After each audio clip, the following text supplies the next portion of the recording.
그럼 문제의 시작을 4강에 이제 보겠습니다. 문제의 본질, 한 25분 안에 이제 진행하도록 하겠습니다. 문제의 본질, 하나님과 이렇게 세 가지로 이제 조금 전에 제가 말씀을 드렸는데 이게 창세기 3장에 가장 잘 나와 있습니다. 여러분 사단이 정말 기가 막힌 게 지금 전 성경 전체 중에 가장 공격을 많이 하고 있는 것이 모세오경, 특별히 창세기입니다. 창세기는 거의 신하다 이런 쪽으로 이제 끌고 가고 있습니다. 그러면 창세기가 신하면 모든 게 다 무너집니다. 모든 게 예컨대 하나님이 창조주라고 하는 것이 무너집니다. 또 하나 무너진 게 뭐냐면 인간의 문제가 어디서 왔는지는 무너집니다. 여러분 오늘 4강에서는 여러분 이걸 좀 아실 필요가 있을 것 같은데요. 여러분 목회자들과 우리 선교사님들, 사역자들이 인생의 문제를 정확하게 알지 못하면 딴 거 합니다. 이게 무슨 말이냐면 인생이 어떤 문제인지 정확하게 깨달아지지 않으니까 본질적인 문제가 이건데 이것을 정확하게 알지 못하니까 사이드에 대한 얘기를 한다. 여러분 사람이 예를 들면 저 아프리카 같은 데는 안 좋은 물을 오염된 물을 마시기 때문에 병이 많이 나옵니다. 오염된 물을 마셔서 다양한 질병이 약한 곳으로 질병이 피부병이 나온다든지 배가 아프다든지 머리가 아프다든지 아니면 빨리 죽는다든지 수많은 어떤 다양한 증상들이 나오는데 왜 그러냐면 오염된 물을 마셨기 때문에 그렇습니다. 이게 문제고 나머지 다양한 증상들인데 근본적인 문제를 알지 못하면 이 다양한 증상들이 신경을 써요. 피부 문제 해결한다고 뭐 연고 바르고 뭐 이렇게 하는데 사실 그게 중요한 게 아닙니다. 이 문제를 해결하기 위해서 그 오염된 부분을 도려내야 되거든요. 마찬가지입니다. 수많은 교회에서 하는 것이 이제 비판할 의도가 전혀 없음을 먼저 말씀드립니다. 제가 지금 한국 교회와 전 세계 같이 세계복음을 해야 되기 때문에 비판할 의도가 없습니다. 하지만 안타까운 마음으로 얘기를 좀 하고 싶은 게 정말 전 세계에서 강단의 메시지가 강단에서 정말 인기 있는 메시지가 지금 뭐 어떤 메시지냐면 치유 메시지예요. 치유 메시지. 또 적지 않은 메시지가 어떤 메시지가 하고 있냐면 리더십 얘기를 합니다. 그리고 적지 않은 설교에 심리학이며 상담 이런 것들이 들어가 있습니다. 틀리다는 얘기가 아닙니다. 또 많은 사람들이 저 해외 가면 어떤 좀 신비한 부분들로 메시지를 끌고 갑니다. 예수님은 인기 있는 메시지가 아니에요. 이게 훨씬 인기가 있어요. 또 요즘에는 어떤 경제 문제까지 계속 인기가 있습니다. 이게 필요합니다. 불쌍한 사람들 도와줘야 되고요. 어려운 사람들 다리 역할을 해줘야 됩니다. 하지만 진짜로 핵심적인 것을 빼고 그것만 하는 게 문제가 된다는 거죠. 우리나라에서 밥 퍼주는 그 중요한 일을 하신 분들 얼마나 큰 수고를 하셨습니까? 이렇게 이제 이렇게 후원을 받아가지고 고생하면서 노숙자들 밥을 퍼주고 국수를 삶아주고 얼마나 큰 일을 합니까? 중요한 건 뭐냐면 그것만 하고 있다는 게 만약 그렇다고 한다면 이건 좀 아쉽다는 거죠. 이건 밥 문제가 아니지 않습니까? 당연히 밥 줘야 됩니다. 국수 삶아줘야 되죠. 하지만 이 인생이 왜 그 자리에 와 있냐? 왜 노숙자의 삶을 살고 있냐? 예. 예, 가장 핵심적인 부분들, 우리가 본질적인 부분들 명확하게, 정확하게 보지 않으면 우리는 일평생 사이드 얘기하다가 가장 중요한 것을 전하지 못하는 그런 인생이 될 수가 있습니다. 교회도 마찬가지입니다. 성도들의 문제, 불신자들의 문제가 명확한지, 인생의 문제가 뭔지 정확하게 우리가 딱 정립이 돼 있으면 이 중심으로 사역을 또 메시지를, 설교를 다양한 도움을 줄 수 있는데 우리가 이것이 중요하지 않으면 전부 다른 것들로 격가절들로 갑니다. 이 중요한 걸 가지고 다양한 형태로 적용하고 응용하는 것이 필요합니다. 사실은 그렇게 해야 됩니다. 하지만 핵심적인 내용이 빠지고 다른 사역들이 열심히 되면 될수록 이게 사역을 하고 나서도 하나님의 역사가 있기보다는 사역을 하는 사람이 계속 지치는 거죠. 그래서 문제의 본질은 제가 볼 때 좀 외람된 말씀이지만 그의 계시적인 차원이 아닌가 생각합니다. 인간의 문제가 죄의 문제라고 진실로 보는 것. 아니 뭐 죄의 문제지. 성경에서 그렇게 얘기했지. 라고 하는 수준 가지고는요. 사실은 하는 모든 사역에 있어서 이게 근원이 되지 않습니다. 진실로 인생의 문제가 죄의 문제고 사단에게 잡혀있는 문제고 하나님을 떠나 있는 문제라고 보여지는 것. 이게 그야말로 은혜인 것 같습니다. 이 문제의 본질을 정확하게 꿰뚫어야지 시종일관 그 문제를 해결하기 위해서 오신 그리스도를 전할 수밖에 없습니다. 저는 지금까지 설교를 해오면서 제 모든 설교의 주제는 오직 어떻게 하든지 그리스도이신 예수님을 드러낸다. 그게 전부입니다. 예. 어떻게 하든지 그리스도이신 예수님을 드러내서 그 그리스도이신 예수님을 믿게 하는 것. 올바로 믿어야지 그 다음에 올바른 삶을 살 수 있으니까요. 그게 제 지금까지의 모든 설교의 포인트였고 포커스입니다. 그냥 이렇게 연구해서 적당하게 정리해서는 뭐 10주도 메시지를 못 전할 겁니다. 예. 한 달, 이 1년이 아니라 10주도 전할 수가 없을 것입니다. 하지만 인생의 문제의 본질을 정확하게 이해하면 이거 아니면 안 된다라고 하는 간절함이 생기고 그런 눈으로 성경을 계속 보기 시작하면 계속 하나님께서 메시지를 주시게 되어 있습니다. 자, 문제의 본질을 그냥 지나가지 마시고요. 계시되는 그런 은혜가 정말 저와 여러분들 가운데 있었으면 좋겠습니다. 자, 하나님과 끊어짐으로 모든 문제가 왔습니다. 하나님께서 이제 창조하신 것이 1장의 내용이고요. 2장에 보니까 생명이 된지라고 얘기할 때 어제 말씀을 드렸지만 우리는 하나님과 함께해야 사는 존재입니다. 함께해야지 살아있는 영적인 존재가 되는 것입니다. 그게 하나님께서 우리를 그렇게 만드신 처음부터 그렇게 만드셨어요. 하나님이 우리를 그렇게 만드셨어요. 우리는 하나님과 함께하지 않으면 죽은 존재입니다. 하나님과 함께해야지 사는 존재입니다. 하나님과 연결되어야지 사는 존재입니다. 어떤 분은 비유를 이렇게 얘기합니다. 여러분 앞만 발부둥 쳐도 물고기는 물 안에 있어야 돼요. 앞만 발부둥 쳐도 나무는 뿌리를 흙에 박고 있어야 됩니다. 왜 그러냐? 그렇게 만드셨어요. 만들기를 그렇게 만드셨어요. 요즘에는 차량들이 다양하게 나오는데 경유 넣어야지 가는 차, 휘발유 넣어야지 가는 차, 뭐 전기 공급해야지 가는 차, 막 그렇게 이 만든 자가 그렇게 만들었어요. 그 만든 필요에 따라서 경유 넣어야 될 차에 경유 넣어야지 가는 거지. 몸에 좋다고 오렌지 주스 넣었다가는 큰일 납니다. 안 그렇습니까? 만든 목적에 맞게 하나님이 우리를 만드실 때 하나님과 연결돼야지 하나님과 함께해야지 사는 존재로 만들었습니다. 그런데 하나님과 떨어졌다. 끝난 겁니다. 하나님과 떨어졌다. 그래서 고통과 죽음이 오는 것입니다. 여러분, 저도 이제 낚시를 좋아하는데요. 잘은 못하지만 낚시를 좋아합니다. 그 물고기 낚였을 때 그 느낌이 그래 좋더라고. 그래. 그래서 이제 1년에 한 번이라도 배 타고 가고 싶은데 요즘 뭐 거의 못 가고 있습니다만 여러분 그 물고기 막 잡혔을 때에 막 이렇게 잡아가지고 이제 배에 올려놓으면 물고기 가만히 있습니까? 얌전하게? 아닙니다. 바닥바닥 끓이잖아요. 바닥바닥 끓일 때 우리는 뭐라고 생각합니까? 입맛을 다시죠. 싱싱하다. 이렇게 얘기합니다. 하지만 물고기 입장에서는 지금 싱싱한 게 아니고 죽어가고 있는 겁니다. 그러니까 그 모습이 인생이란 말이에요. 그 모습이. 하나님을 떠난 인생의 모습이 바로 그렇습니다. 살려고 발부둥 치는데 그게 싱싱한 모습이 아니에요. 죽어가는 모습입니다. 하나님과의 단절은 우리에게 죽음의 결과를 낳게 되고 고통밖에 없습니다.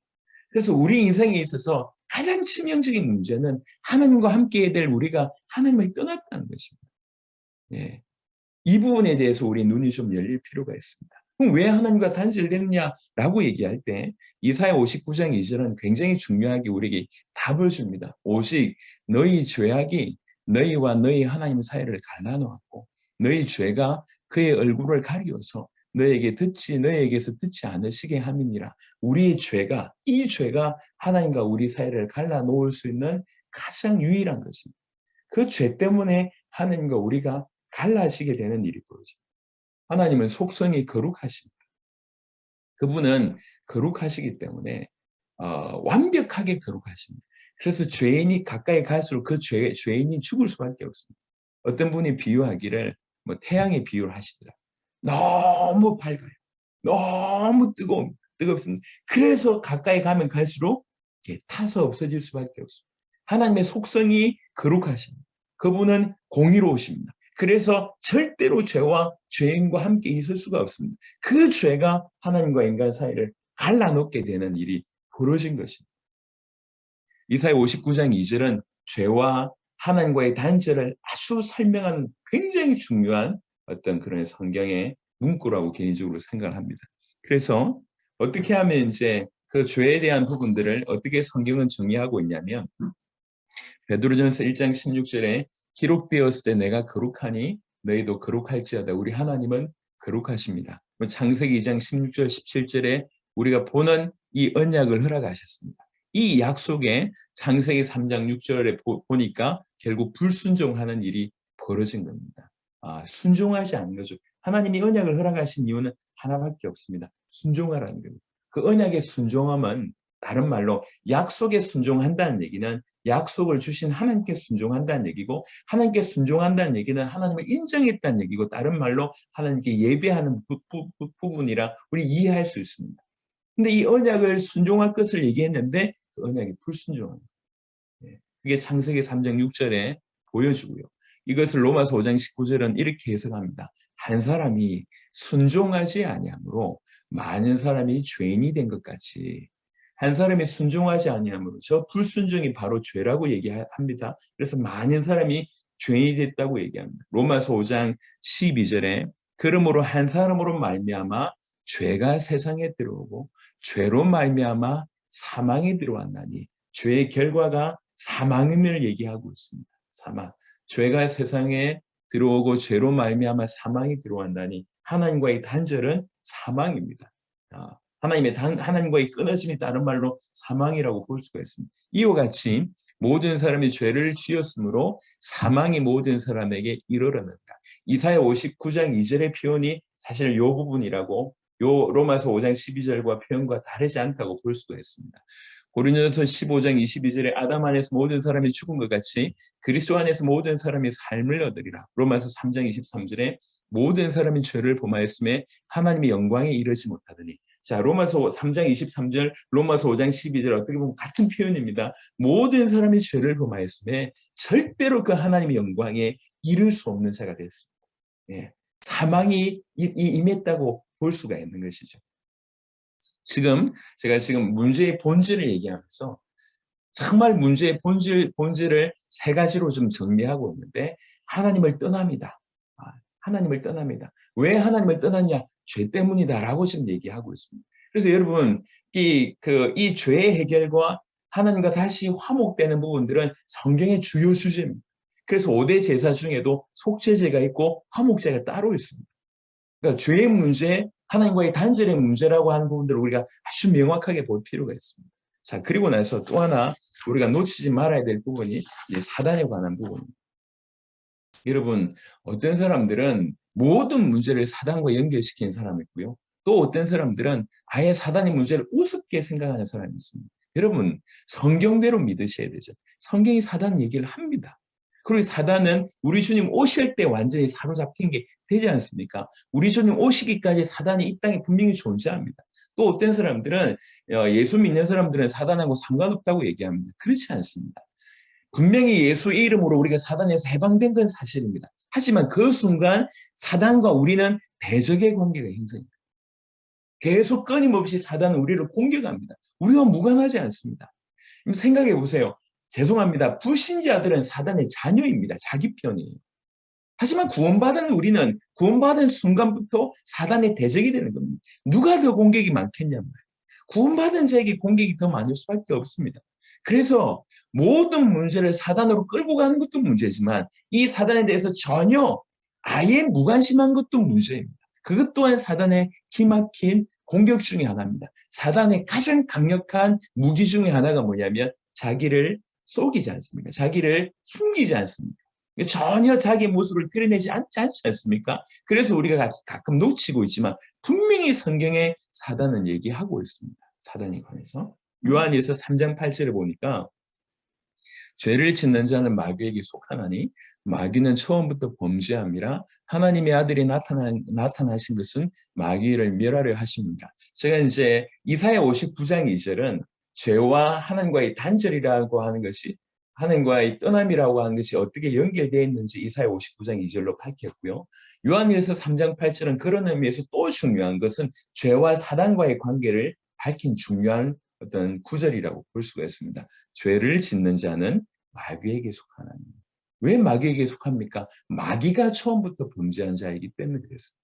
그리고 이 마귀의 속임을 받아서 인간의 죄를 범합니다. 그래서 즉 죄라고 하는 것의 배경에는 항상 사단이 존재하고 있다고 하는 것을 우리가 이해할 수 있습니다. 예. 그래서 사실은 로마서 같은 데 보면 사도 바울이 쭉 표현할 때 죄의 부분을 처음부터 끝까지 풀어냅니다.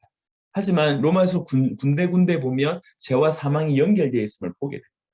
그리고 또 군데군데 보면 눈에 보이지 않지만 사단의 부분에 대한 언급이 있는 것을 우리가 알고 있습니다. 그러니까 표면적으로는 죄라고 하는 것이 드러나지만 죄의 결과로 하나님과 단절되었고 죄의 배경에는 항상 사단이 존재하고 있음을 보게 됩니다. 그러니까 우리가 죄성을 가지고 있고 죄성 가진 우리에게 계속 불화살을 쏘는 일들이 일어나고 있습니다. 그래서 사단은 무관하지 않습니다. 또 모든 문제를 사단과 연결시키는 것 자체도 문제입니다. 하지만 성경 그대로 사단이 어떤 존재이며 지금 어떻게 공격하는지를 알고 있어야지 우리가 속지 않을 뿐만 아니라 전쟁에서 승리할 수 있습니다. 자, 사단에 관한 얘기를 몇 가지 크게 그룹으로 좀 이렇게 정리를 했는데요. 먼저는 사단이 얼마나 강한 자인가에 대한 얘기입니다. 이사야 14장 12절부터 15절에 오니까 너 아침의 아들 계명성이여 어찌 그리 하늘에서 떨어졌으며 너 열국을 엎은 자여 어찌 그리 땅에 찍혔는고 네가 네 마음에 이르기를 내가 하늘에 올라 하나님의 뭇별 위에 내 자리를 높이리라 내가 북극 지폐의 산 위에 앉으리라 가장 높은 구름에 올라가 지극히 높은 이와 같아지리라 하는도다. 그러나 이젠 네가 수월 곧 구덩이 맨 밑에 떨어짐을 당하리로다. 요즘에는 신학적인 해석들이 워낙 다양하고 뭐 신학적인 의견들이 좀 많은 부분들이 진리인 것은 그렇게 여겨지는 것이라 약간 조금 혼란스러운 면이 없지 않아 있지만 우리가 익히 알기로 이제 이사야 14장 12절 15절에 그런 부분을 조금 언급하고 있기 때문에 말씀을 드렸는데 분명히 사단이 하나님을 대적한 것을 알 수 있습니다. 그리고 그만큼 사실은 강한 자라고 하는 것을 우리가 이면적으로 인정할 수 있습니다. 감히 내가 하나님과 비기리라 라고 할 정도까지였기 때문에 그러니까 이 존재가 얼마나 강한지는 사실 요거 하나만 보더라도 볼 수 있고요. 계시록 12장에 보시면 1절부터 이제 9절에 있는데 특별히 9절에 보니까 큰 용이 내쫓기니 옛뱀 곧 마귀라고도 하고 사탄이라고도 하며 온 천하를 꿰는 자라. 창세기 3장의 그 뱀으로 나타난 그 옛뱀이 바로 사단임을 분명히 이렇게 얘기하고 있고요. 온 천하를 꿰는 자라라고 얘기합니다. 온 천하를 꿰일 정도로. 그리고 여기 보면 그의 사자들도 그와 함께 내쫓기니라고 되어 있습니다. 계시록 12장 1절부터 9절 중에 하늘별 3분의 1이라고 하는 표현이 있습니다. 이제 뭐 많은 부분에 이렇게 논란이 좀 있긴 하지만 이제 그 하늘별 3분의 1이라고 하는 것은 천사 3분의 1이라고 보는 견해가 많습니다. 이게 타락한 천사 이렇게 표현하지 않습니까? 그러니까 천사를 타락할 정도의 그런 강한 뭔가를 가지고 있는 것이 사단이다 이렇게 볼 수가 있습니다. 좀 편하게 얘기하고 싶지만 이제 그래도 한국 교회에 흘러 들어가야 되니까 지금 굉장히 조심하면서 얘기하고 있습니다. 혹여 신학적인 견해가 다르신 분들은 본인의 견해를 계속 선택하시면 됩니다. 자, 그리고 이 강한 존재가 요한복음 8장 44절에 너희는 너희 아비 마귀에게서 났으니 너희 아비 욕심대로 너희도 행하고자 하느니라. 그는 처음부터 살인한 자요 하면서 쭉 되어 있습니다. 모든 믿지 않는 자가 지금 사단의 손아귀에 있습니다. 아주 강한 자입니다. 그리고 강한 자가 사단이 손아귀에 있는데 그 사단은 어떤 존재냐면 처음부터 살인한 자라고 얘기합니다. 진리가 그 속에 없으므로 진리에 서지 못하고 거짓을 말할 때마다 제 것으로 말하나니 이는 그가 거짓말장이요 거짓의 아비라. 거짓말장이요 거짓의 아비. 처음부터 살인한 자요 이렇게 얘기했고요. 요한에서 5장 19절에 또 아는 것은 우리는 하나님께 속하고 온 세상은 악한 자 안에 처한 것이며 정의하기를 악한 자라고 얘기했습니다. 자, 첫 번째 그룹의 어떤 포커스는 뭐냐면 얼마나 강한가 이 사단이. 그런 포커스였다고 얘기하면 두 번째 이 부분은 얼마나 이놈이 악한가라고 하는 내용입니다.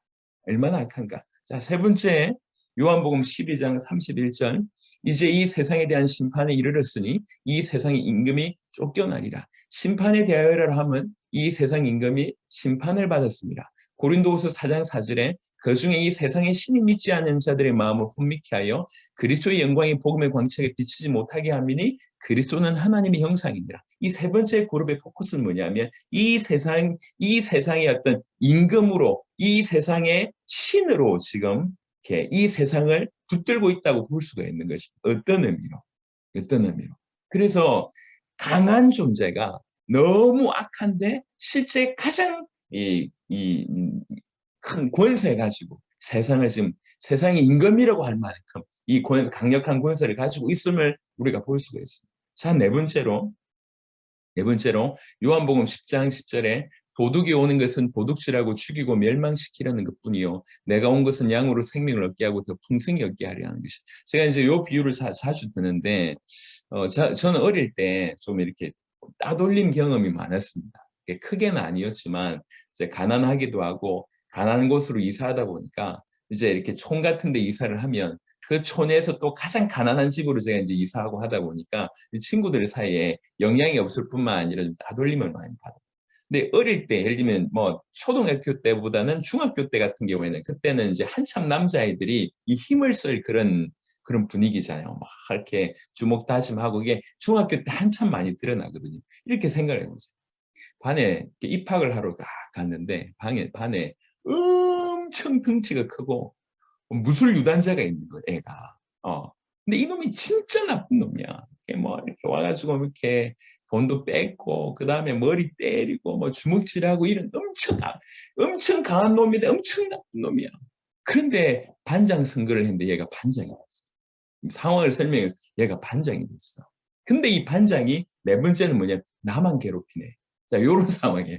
요런 상황을 제가 지금 설정을 하는 겁니다. 사단을 설명하면서 너무 강하고 너무 악한 놈인데 권세를 다 장악하고 있는데 우리만 공격하는 거예요. 나만 공격하는 겁니다. 요런 개념입니다. 요한복음 10장 10절은 그냥 비유가 아닙니다. 도둑이 왜 왔냐라고 얘기하면서 도둑질하고 죽이고 멸망시키려고 온 거 아니냐. 이 도둑 누구 얘기하는 겁니까? 사단을 얘기합니다. 이 사단은 지금도 이 세 가지를 하고 있습니다. 도둑질하고 죽이고 멸망시키려고 지금도 이 예수님의 얘기입니다. 예수님께서 직접 하신 얘기입니다. 지금도 우리에게 모든 선한 것, 모든 아름다운 것을 계속 도둑질하고 모든 선한 것, 모든 아름다운 것을 계속 죽이고 결국 우리를 멸망길로 인도하고 있는 것이 사단입니다. 예전이나 지금이나. 예. 이 사단이 이런 일을 하고 있다는 걸 아시면 좋겠고 에베소 6장에는 뭐라고 얘기하고 있냐면 11절에 마귀의 관계, 악한 속임수라고 얘기합니다. 끊임없는 마귀의 관계가 있다는 거예요. 그 마귀의 관계를 대적하기 위해서 하나님의 전신갑주를 입으라고 얘기합니다. 하나님의 전신갑주를 입어야 될 이유가 뭡니까? 마귀의 관계를 대적하기 위한 겁니다. 그 정도로 마귀가 엄청난 관계로 공격하고 있다. 우리가 생각하는 것보다 훨씬 더 많은 부분에 관계로 공격하고 있다는 것을 볼 수가 있습니다. 그러면서 13절에 보면 13절에 에베소 6장 13절에 그러므로 하나님의 전신갑주를 취하라. 이는 악한 날에 너희가 능히 대적하고 모든 일을 행한 위에 서기 위함이라.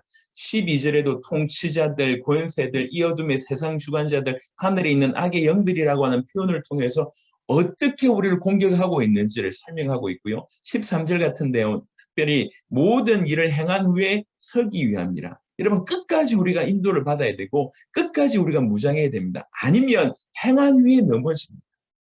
모든 큰 일을 행한 후에 넘어진 케이스들을 우리가 너무 많이 봅니다. 우리 한국 교회 같은 교회도 정말 대표적인 교회들이 많잖아요.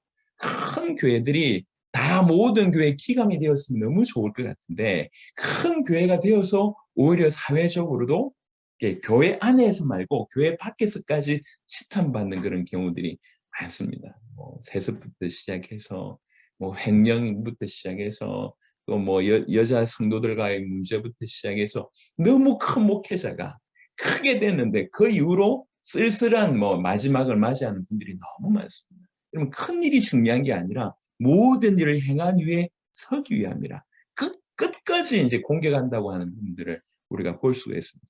그 다음에 예, 보여주세요. 고린도후서 11장에 보시면 이것은 이상한 일이 아니라고 얘기합니다. 사단도 자기를 광명의 천사로 가장합니다. 할 수 있는 모든 방법을 총동원해서. 그래서 여러분의 신앙생활과 사역을 가장 방해하는 사람이 누굽니까? 가장 최측근입니다. 가장 최측근의 사람을 이용해서 여러분들을 공격합니다. 베드로전서 5장 7절 8절에 보니까 너희 염려를 다 주께 맡기라. 이는 그가 너희를 돌보심이라. 근신하라 깨어라. 너희 대적마귀가 우는 사자같이 두루다니며 삼킬차를 찾나니 우는 사자처럼 공격하기도 합니다. 한편으로는 광명의 천사로, 한편으로 우는 사자로. 그 강한 존재가, 그 악한 존재가, 그 모든 엄청난 권세를 가지고 있는 존재가 끊임없이 우리를 도둑질하고 죽이고 멸망시키려고 공격하고 엄청난 관계를 쓰고 굴화살을 계속 쏘아대고 그러고 나서 이제 조금이라도 틈이 있으면 공격하는데 모든 일을 큰 일을 했다고 했는데도 그때도 넘어지도록 공격하고 한편으로는 광명의 천사로 한편으로 우는 사자로 어찌하든지 우리를 공격하고 있는 것이 사단입니다. 이 사단을 우리가 외면하거나 이 사단이 공격을 알아차리지 못하면 우리는 넘어집니다.